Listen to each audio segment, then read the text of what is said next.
G'day guys, Jace here from Flying with Jace. Welcome back to chapter 4 of the navigation basics.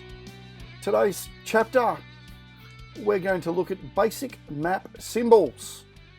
This is something we're going to cover because you're going to see it a lot in the navigation phase of your training. You're going to look at a lot of different map symbols. It's important that you know what they mean. It's important that you're able to interpret a map right from the beginning. It can take hours and hours to run through this with you. So it's a quick introduction here in this video is going to save you a lot of time with your instructor going through these symbols. The ones I've covered here are just the basics, but they're the really important ones. And the ones that I find, if you can get your head around these, they're going to help you with your basic map reading. All right, the first point is it's almost all on the chart or in the VFG. That's taken straight from a VTC. Most of the symbols are there. And when you're doing your planning, if you come across a symbol that you're not so sure about, have a look. They'll be on here. If they're not on here, they're in the VFRG. Now, sometimes it's worth having a bit of a look here and there. They may not be on the VTC. They might be on the VNC, or they might be on the ERC. So if you come across a really, really odd one, and it's not on the legend that you're looking at here, pull up a different legend and see if it's on there, because they are common across all of the maps. So the same symbol means the same thing on the VTC, the VNC, the en route chart, etc. And I'll also point out at this stage, you'll see some of these here in this purple and in this blue. This is a recent change. Okay, if it's in the blue, it means it's unverified. These ones have been done from a survey point on the ground with a theodolite and a surveyor, and that is the exact height. These are best guess taken from maps, taken from GPS, taken from the most accurate contour you can get. Sometimes you'll see a little plus minus on older maps. That means the same, but they've changed this, and they've only just recently changed this for the different colors. All right, let's hook in to the most common map symbols that you're going to see. First one I want to look at are the hypsometric tints. Now this one does a few people's head in, and it can take you a little bit of time to get used to it. Basically, you'll see your maps here, they've got different colors. And the different colors relate to different heights of that piece of ground above mean sea level. So these are AMSL. And if you look here, this is the tint chart that relates to this map. So that's a VTC one. VNCs are slightly different. WACs are different again. How do I interpret it? If it's white, like this here, okay, it fits into this bit of ground here. That means it is between sea level and 500 feet above sea level, somewhere in that. So we're only talking a 500-foot gap. If it's this green color here, okay, it's between 500 and 1,000 feet. That means the land anywhere in that green section is somewhere between 500 and 1,000. In the yellow, it's between 1,000 and 2,000. So in that yellow bit there, we know the land is somewhere between 1,000 and 2,000 feet above mean sea level. And we can see here, so within that yellow, we see the highest point is 1,100. That fits into that gap between 1,000 and 2,000. All right, so we can see here we've got increasing high ground. It's starting at somewhere between 0 and 500. Then this long finger of land here is between 500 and 1,000. Then this yellow figure is between 1,000 and 2,000. Now these spots, okay, that will tell you that that point there is 1,182 feet above sea level. All right, if it's in bold, and you'll see here we've got a couple of different ones. We've got not bold and bold. The bold one means that's the highest point within that grid square. Okay, this one's the highest point within that grid square. And there's one with a plus minus that I talked about before. That means they haven't measured it by a surveyor. They've used their best info they can from a topographic map. If you look over here, these ones are a little different. And you would need the legend for this one to work it out. You can see here we've got a valley. It starts coming up. We've got this bit of high ground, works its way up to Mount Mistake, all the way up to 3,500. I find the best way to use this is to take a step back from your map. So instead of looking at it close up here, and here we can see we've got a river, some lowland, some high, some stuff that shape.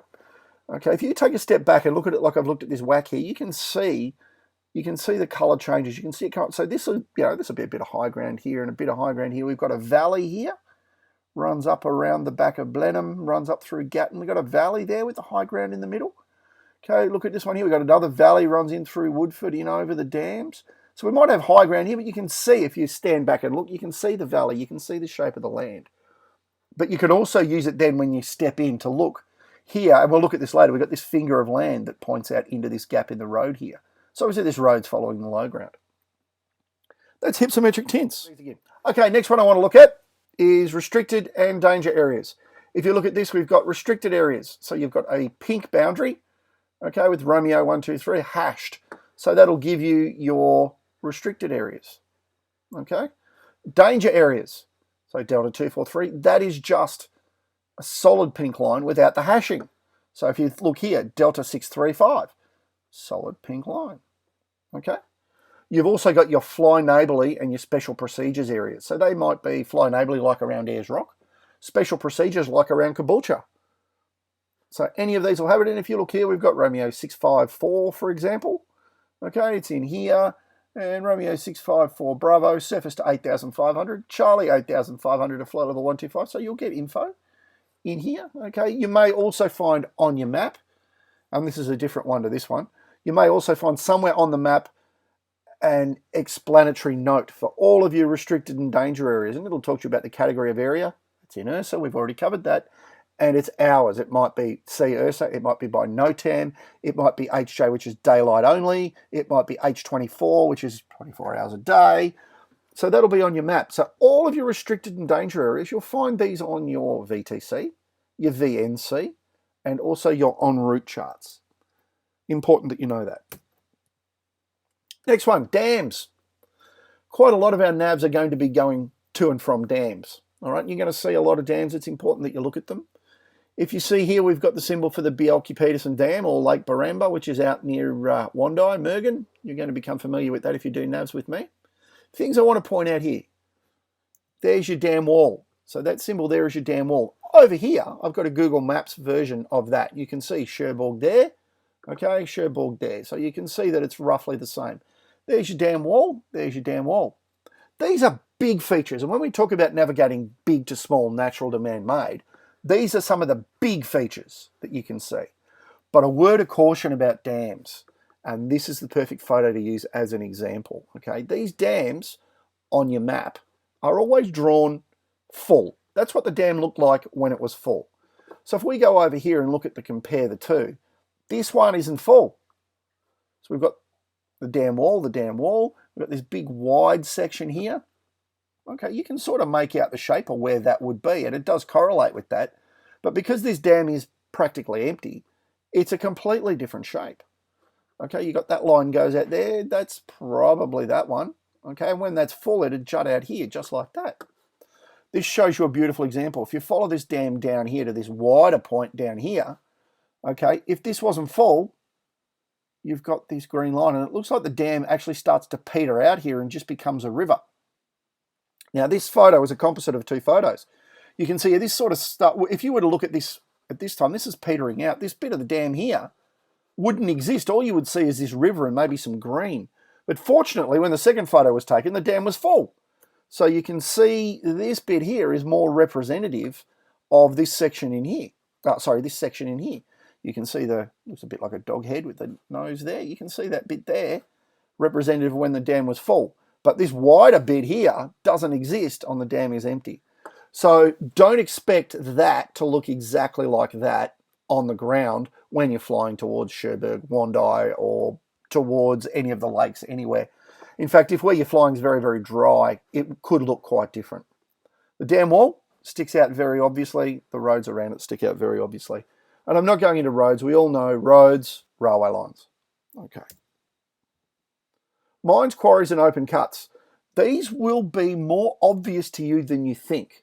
If you look at them on the map, we've got a road, okay, a railway line, possibly two roads, and we've got these quarries marked in here.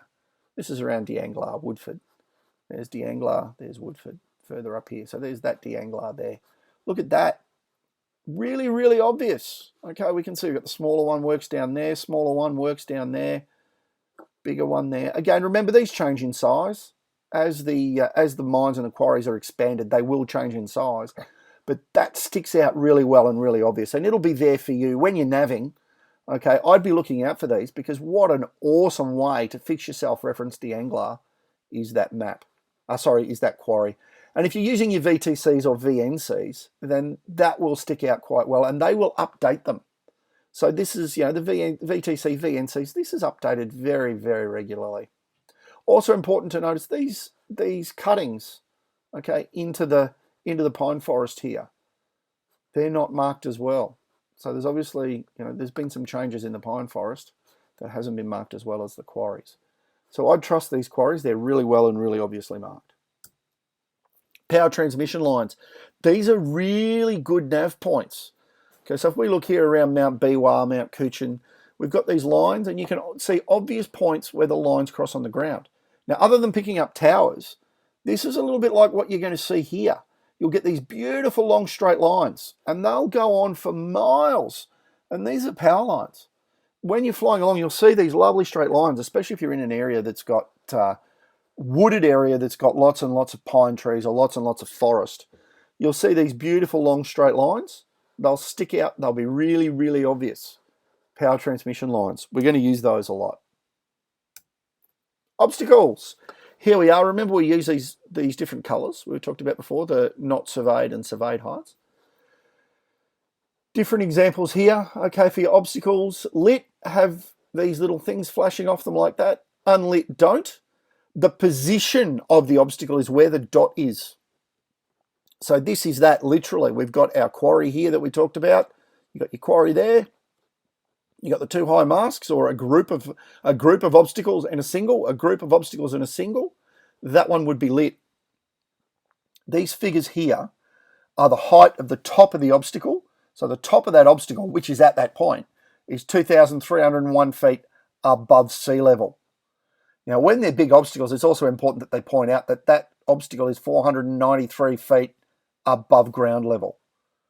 All right, this obstacle is 689 feet above ground level.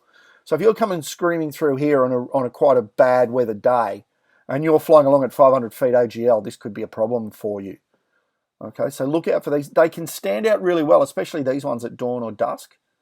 They can stand out really well. Some of them, like this one, will have strobes on them that you can see, and the TV towers that we'll use for navigation as well will stand out really, really well, even during the day, the bright strobe lights. Now, it's important to remember that these are there. Look around our Bald Hills mast here. This is this one, okay? 683 feet above sea level, 650 feet above ground level, 187 feet. Is it going to be another mast in the vicinity with a plus or minus? So we know this one, we know this one is 650 feet accurately. This one, which would be that dot there, is 178 feet, but not accurate. We've got other ones around here as well. That is a big mast. Now, the things to remember with some of these masts, like this 650-foot mast, and there's some out around Stanthorpe that are up in the 800 feet. Look at these wires. Okay, that's quite a long way from the mast. So out, what's that? That's probably a good 300 meters by the time that reaches the ground from the base of that mast. If you fly higher than the mast, you'll never hit it. But if you're flying around these things, remember these guy wires. They're quite wide and they're quite obvious. Silos. Silos are important. Again, they may be the only nav point that you can find, and we're going to use silos on our navs. They're going to come in handy. Here we are out near Oakey, John Darien, Marloo silos. Okay, here we are, town of John Darien, the Darling Downs Soaring Club, or McCaffrey's Field here. For those of you that have done a bit of gliding or know in and out of that, the Marloo silo. That is the Marloo silo there. Okay, that's not it, but that is exactly what the Marloo silo looks like. They're huge, big concrete or steel structures. These things can be 150 feet high, 200 feet high. They stand out really well, especially if they cast a bit of a shadow. They're generally always on here, either a main road or on a railway line, because you've got to get the stuff in and out of the silo. So you'll see you've got your big long straight line here running from Oakey all the way out to Roma, past through the town of Bowenville, with a road and a railway line associated with it. And you can see it here, road and the railway line are coincident. You can see them both there. So if you're looking for these guys, look for them on the big long straight lines. But also if you're looking, certainly in Western Queensland, if you're looking for roads, big long straight roads, look for your silo complexes, because the silo complexes will be on them. awesome nav points because they're so big and because they're so obvious, yet they're such a little symbol on the map. And you can see here, this one's got a mine associated with it. Look at that. There's a mine associated with it. So that would be an awesome nav point. Town, silos, mine, airfield. Town, silos, mine, airfield. 3 points, we just fixed our position. How good's that? All right, last slide, I wanted to drag a few things in together here just so we can get a bit of an overview on this photo of the real world and compare it to this map. Now, this is taken from a VTC. So things you can see here, we've got that finger of land. So it goes from low ground, rising ground up to this point, from low ground, rising ground, okay, up to these points. We can see that there. You can physically see it. We've got a river, obviously runs downhill here, but this river runs downhill here. And take your chance if you want to pause this and just look at these as you go. You've got this river, starts up here, runs down into there, starts up here, runs down into there. We've got a dam wall. We've got a dam wall. We've got bridges, a couple of bridges across here. Okay, bridges stand out really, really well. Look at that. Look how obvious that bridge is on a busy road. We can see that this road runs down around this finger of high ground. We've got the road here, finger of high ground there. We've got the road here. We've got the finger of high ground there. So that is that. We've got this power transmission line. Talked about that. Runs along there. You can see the power transmission line. In fact, you can see the towers there.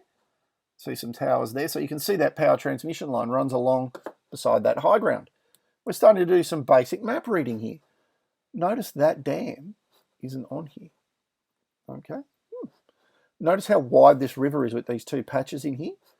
I would say that those patches, which are between these two dams, between these two bridges, okay, is that one there, that one there. The river is nowhere near as wide here as it is here, but that's obviously that area there. All right, we've got this tower. The dot denotes the point of the tower. I would say we've got this coming off here. One of these will be that tower, so that tower will be in that vicinity there. We've got these buildings. We've got these buildings. So you're starting to see how from this we can now pick up a picture of where the roads go, where the river goes, where that high ground is, and stepping back you can see that high ground. All right, guys, that is the basics map symbols that we're going to need. There are a lot more, and there's a lot more we're going to use on our navs, but I just wanted to point those out so we can get things started. As always, questions and comments down below, or feel free to get in touch if there's any more you need to know. Keep flying, keep having fun. Thanks for flying with Jace.